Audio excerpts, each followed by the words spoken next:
Students की जीत या कुर्मी समाज की हार? नीट पेपर लीक विवाद के बाद केंद्रीय शिक्षा मंत्री धर्मेंद्र प्रधान ने रिजाइन कर दिया। विपक्ष की खुशी का ठिकाना नहीं। समाजवादी पार्टी इसे अपनी राजनीतिक जीत बता रही है, लेकिन यूपी की सियासत में एक नया सवाल खड़ा हो गया है। क्या धर्मेंद्र प्रधान का इस्तीफा कुर्मी समाज के स्वाभिमान पर चोट है? और अगर ऐसा है तो क्या 2027 के चुनाव में इसकी कीमत अखिलेश यादव को चुकानी पड़ सकती है? इसे ऐसे समझिए कि धर्मेंद्र प्रधान सिर्फ एक केंद्रीय मंत्री नहीं थे, वो एक बड़े गैर यादव ओबीसी फेस है और कुर्मी समाज से आते हैं। ऐसे में उनके इस्तीफे को लेकर सोशल मीडिया पर बहस चल रही है कि अखिलेश यादव की सपा ने क्या एक गैर यादव ओबीसी नेता को राजनीतिक तौर पर बलि का बकरा बनाया।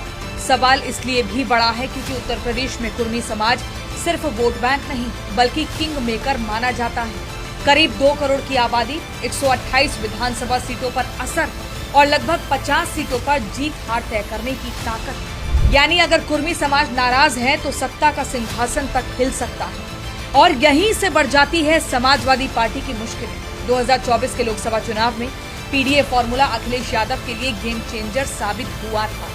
गैर यादव ओबीसी समाज, खासकर कुर्मी वोटरों ने सपा की ओर रुख किया, लेकिन अखिलेश ये बात शायद भूल गए हैं कि राजनीति में जितनी तेजी से वोट मिलता है उतनी ही तेजी से खिसक भी जाता है।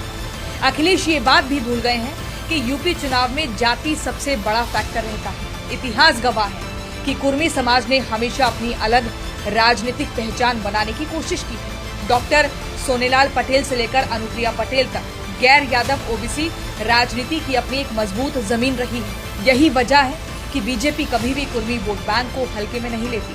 पार्टी लगातार इस समाज को रिप्रेजेंटेशन देती रही है। उदाहरण के तौर पर पंकज चौधरी को यूपी बीजेपी अध्यक्ष बनाना और 2022 में 27 कुर्मी उम्मीदवारों को टिकट देना। ऐसे में धर्मेंद्र प्रधान के इस्तीफे को अगर कुर्मी अस्मिता का मुद्दा बनाया जाता है तो इसका सबसे ज्यादा राजनीतिक फायदा बीजेपी को मिल सकता है और सपा पर सिर्फ यादव फोकस्ड राजनीति करने का टैग लग सकता है। सवाल है कि क्या समाजवादी पार्टी सिर्फ यादव राजनीति तक ही बंद कर रह गई है? क्या धर्मेंद्र प्रधान के इस्तीफे का जश्न मनाना सपा को महंगा पड़ जाएगा?